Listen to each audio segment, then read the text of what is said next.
Сега го поканувам Драги Змијанац, основач и председател на првата детска амбасада Меѓеши, да даде заклучок и согледување за извештајот за состојбата со правата на децата.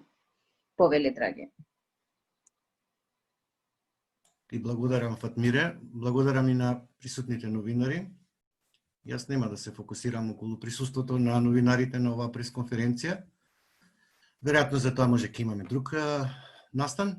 Сега ќе се фокусирам на она зашто навистина ретко се прави. После 10 години излегуваме повторно со извештај во сенка, подготвен од 32 граѓански организации, кој дава поинаква слика од оној од државниот. Се надевам покритичен, бидејќи сме грасрут организации кои работат на терен и верувам дека податоците се релевантни.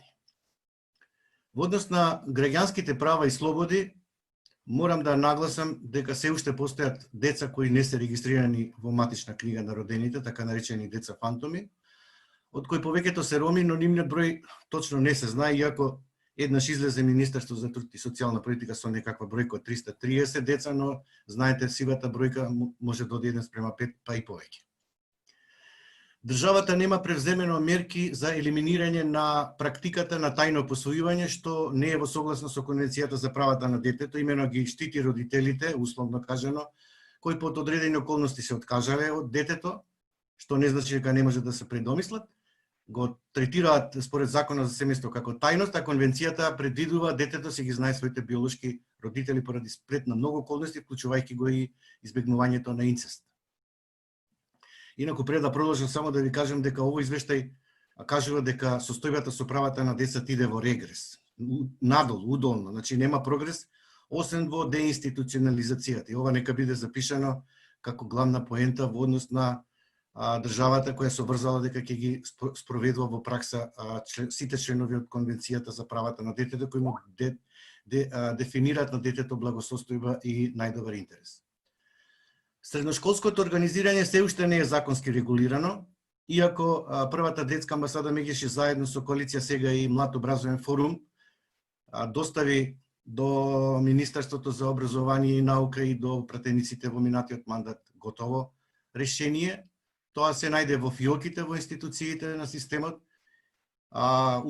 Ученичкото учество е регулирано со Закон за основно образование, но не се регулира со Закон за средно, бидејќи тоа се уште не е донесено. И замислите сега имате детско учество и детски активизам до 14 години, после тоа сте во тампон зона без дефинирана законска рамка.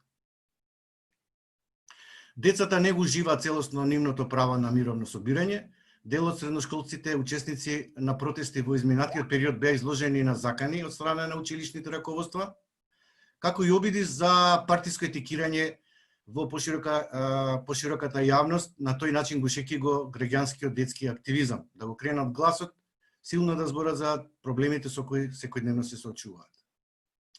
Во однос на семејната средина и алтернативно згрижување, имаме повреда на правото на детето да остварува личен и непосреден контакт со родителот со кого не живее, е проблематика на која се однесуваат најголем број представки до народниот правобранител во изминатите години, но најчесто и причина за јавување на нашиот СОС телефон. Имаме класично отуѓување на детето од родителот, од страна на еден родител, и покрај тоа што имаме решенија од Центарот за социјална работа, тие не може да се реализираат во пракса. И затоа група на родители се здружија во иницијативата Заедничко и одговорно родителство и по развод, барајки законски измени, и покрај две јавни дебати во собранието, се уште нема слух од Министерството за труд и социјална политика да се измени и да се подобри состојбата, да се оттргне можноста за отуѓување на детето од родителот. Во однос на општата здравствена состојба, добросостојба, загрижувачка е состојбата со загадувањето на воздухот и животната средина, не само во урбаните средини, туку веќе и насекаде низ Македонија, континуирано над европските предвидени стандарди и представува аларм. Многу одамна, а забележувате дека веќе алармат и не одзвонува. Енорно аерозагадување, посебно во зимскиот период, е проблем на 2/3 од децата, кои истакнува дека истото се одразува на нивното физичко и ментално здравје им го ограничува секојдневното функционирање и ги принудува да останат принудно во своите домови. И додека градоначалникот сака да го украсува Скопје, да одвои 200.000 евра за украсување, децата тоа не можат да го доживеат бидејќи веќе се во целосна изолација во своите домови. Секое трето дете во државата живее во сиромаштија. Ова е исто така голем аларм за Министерката за труд и социјална политика да ја свати сериозноста на проблемот. Паричната вредност на социјалните надоместоци е премногу ниска, додека постоечките услуги на социјална грижа и поддршка се недоволно развиени и не обезбедуваат адекватен минимален екзистирачки животен стандард на децата. Секако засегнати се тука не само децата, туку и родителите и поширокото семејство. Образование.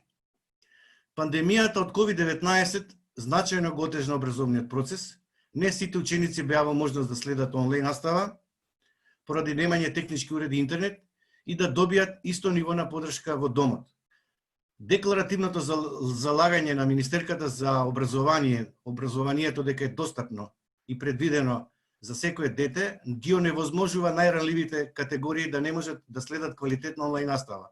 Не е доволно со печатен материјал или на телевизија и не се во еднаква состојба. Имаме класична дискриминација на оваа категорија на деца во образованието. Социјални мерки на заштита. Нема и се уште ќе нема и веројатно ќе нема прецизна евиденција на бројот на деца на улица, улични деца, од кои најголем дел се роми. Ние излегуваме заедно со група на граѓански организации дека има околу 1500 до 2000 ката дневно се на улиците, питачат, заработуваат, продаваат дребули и разни производи, но државата и Завод за статистика и Министерство за труд никако да излезе со конкретни податоци.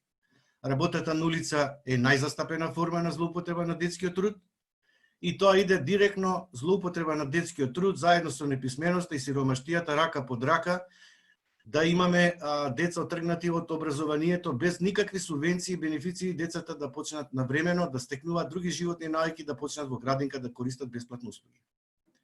И што е најинтересно, нема форми на санкционирање на овие деца кои секојдневно ги гледаме на улица, од страна на тие што ги злоупотребуваат. И осуствува систематски одговор од државата за соодветна заштита на оваа ранлива категорија на деца и нивните семејства. Многу често сме говореле без вработување на еден од семејството, кров над глава и вклучување на децата во рана детска возраст во градинка, дека овој проблем ќе постои и понатаму. Државата мора сериозно да одвои буџетски средства за оваа ранлива категорија на деца. Благодарам. Како што нагласи Васка, јас сум подготвен ако има новинарски прашања. Благодариме, Драги. Сега кој има прашања до Васка и Драги, нека повели.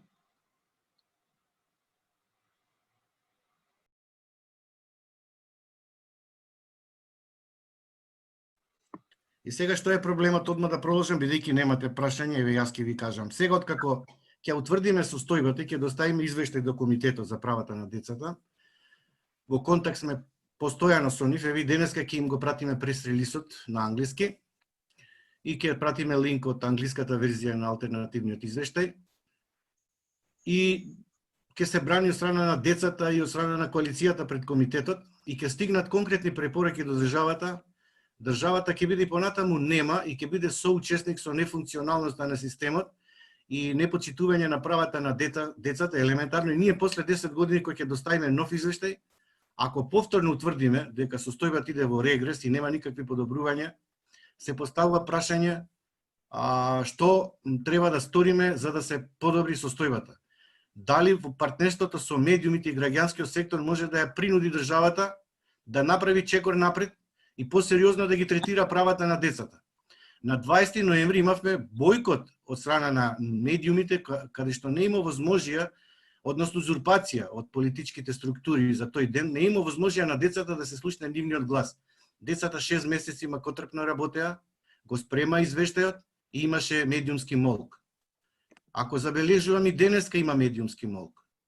Дали медиумскиот молк се должи на отвореност и гласноста на она што го работиме, дали боли вистината или е проблем нешто друго, ќе откриеме наскоро, но ние сериозно се посветуваме на оваа работа и да знаете дека ќе бидат информирани сите членки каде што Меѓаши членува, меѓународни, вклучувајќи ги и поединечности